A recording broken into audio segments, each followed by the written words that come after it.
Now, while Coney Island may be New York's playground by the sea, it also has a more shameful and historic distinction. You see, Coney Island was a recognized dock for the slave trade, harboring ships full of enslaved Africans who survived the horror of the Middle Passage crossing the Atlantic.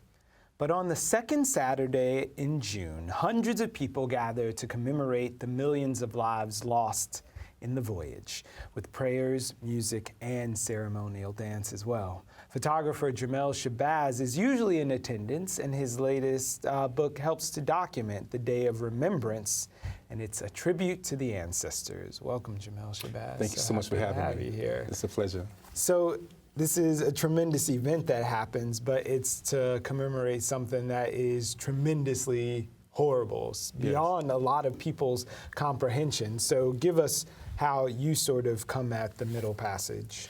I was invited to the Middle Passage back in 1995, from some elders in Prospect Park. They'd have a summer gathering, and they were giving out flyers.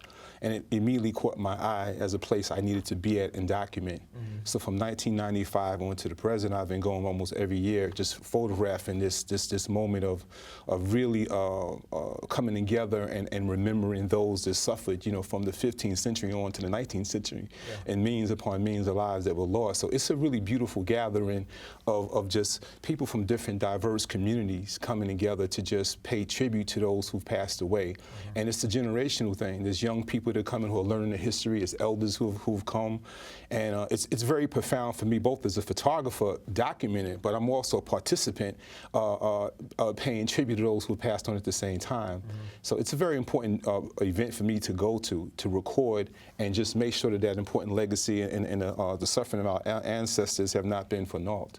So just in the course of doing the research and reading and stuff for today, I was reminded and struck by the horror and just the numbers of something so startling that you get a lot of distance from just living in our modern world and seeing a lot of the challenges that people who are the descendants of those folks are facing today. So how do you sort of bridge that gap between what's happening now and remembering the horrors of just getting here? I feel as an artist, it's my responsibility to use my gift of photography to just record these events and share them, so the future generations can see and have a better understanding of what transpired. So I'm duty bound to use my craft, and I'm grateful to have the ability to see. And with this gift, I feel that it's just something I have to do. So not only am I documenting events that have nature, you attribute to ancestors, but I'm just striving now to just document the beauty and history of our rich culture.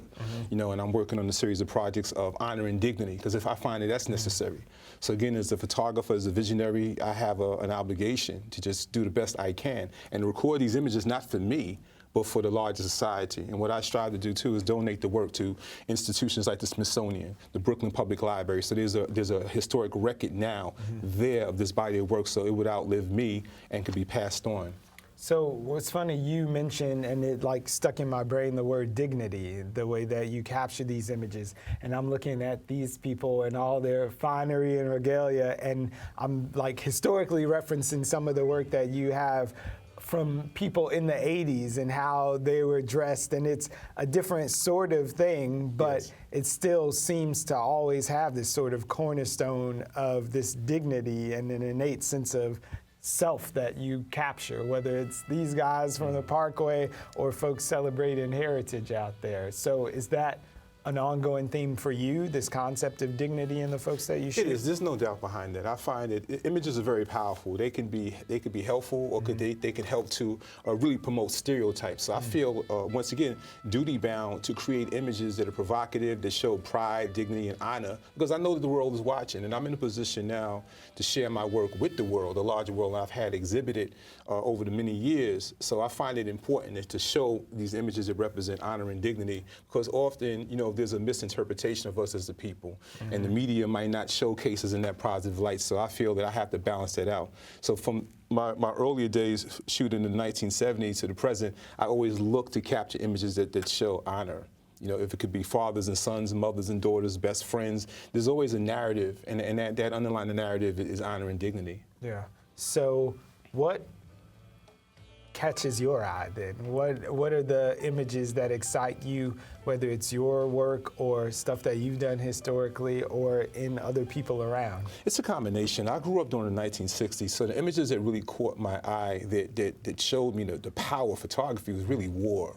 And I was pained by it, but growing up in Brooklyn during the Vietnam War, I was always seeing these profound photographs from Life magazine, Time magazine, showcasing not only the Vietnam War, but a lot of conflicts that took place over time. So that's what still captures my eye, because it pains me to know that we have all these wars going on to this very day. Right. From my youth to now, there's been endless wars, so I'm always drawn on that level. But for me as a photographer personally, one of the key elements I look for in a lot of my images is love. And I find that to be very important, to capture it and show it at the same time. So when I'm placed in a position to teach in the various schools that I've gone to, I want to show young people love, because there's a disconnect, and I'm amazed now that I'm finding a lot of young people that don't know what love is. So I strive to capture it. Again, it could be a father with his daughter, it could be a couple, newlyweds, a first date in Prospect Park. Yeah. I want to capture it, and that always caused me to go towards that. The stimulation comes from the images of war, right, but my passion is really embedded in my desire to capture love, to balance the war out. So you have some of the tools of your trade here, and a second ago you mentioned the mentoring sort of partnership that you have working with young folks. Yes. Everyone with the camera phone is a photographer now, Yes. but you've got some actual live cameras here. What do you teach young people about the craft and actually taking pictures and using tools, and how does that translate to other parts of their lives? Yes, what key now is I want young people to see that having the ability to see is a divine gift.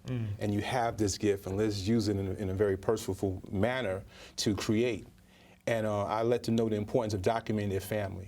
It's very imperative for me. I grew up with a family of photographers, and I had a lot of family gatherings, so I encourage them to document the life around you, document the elders within your household, not only document them with the photograph, in terms of capturing with the image, but also interview them. And it's important to learn that history to pass on.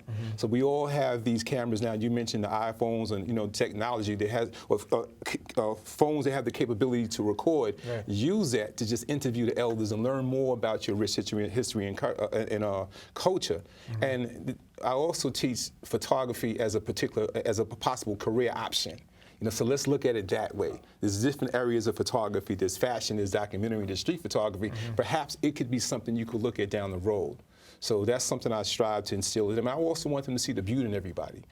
Confucius once said, everyone has his beauty, but not everyone sees it. So I want young people to look at people with a different lens now, and look at the beauty. Look at the soul of a person that you see now with a different lens. Because I look at photographers as the one that really sees, they see with the third eye. Yeah. Many people just see things and keep it moving, but when you start to embrace photography, you start to analyze everything around you, and you start to have a great appreciation for life. So I want them to see that and treasure that. So in our last 10 seconds, I want to ask if you have anything to plug, or you want folks to come out to this event and commemoration. If there's anything, you get the last 10 seconds. Okay, thank you very much. I will be doing an artist talk at the Valentine Museum of Art in Flatbush. That's 1655 Flatbush this Saturday, February 27th, from the hours of 6 p.m. to 8 p.m. And it's a great show, Coney Island. There's a combination of photographers and painters that will be exhibiting. It's a group show. Awesome. And I'm also working on my new book right now, which will be dropping in the March. It's called Pieces of a Man, Okay. photographs from 1980 to 2015. All right, thank you so much. Thank you so much for having me.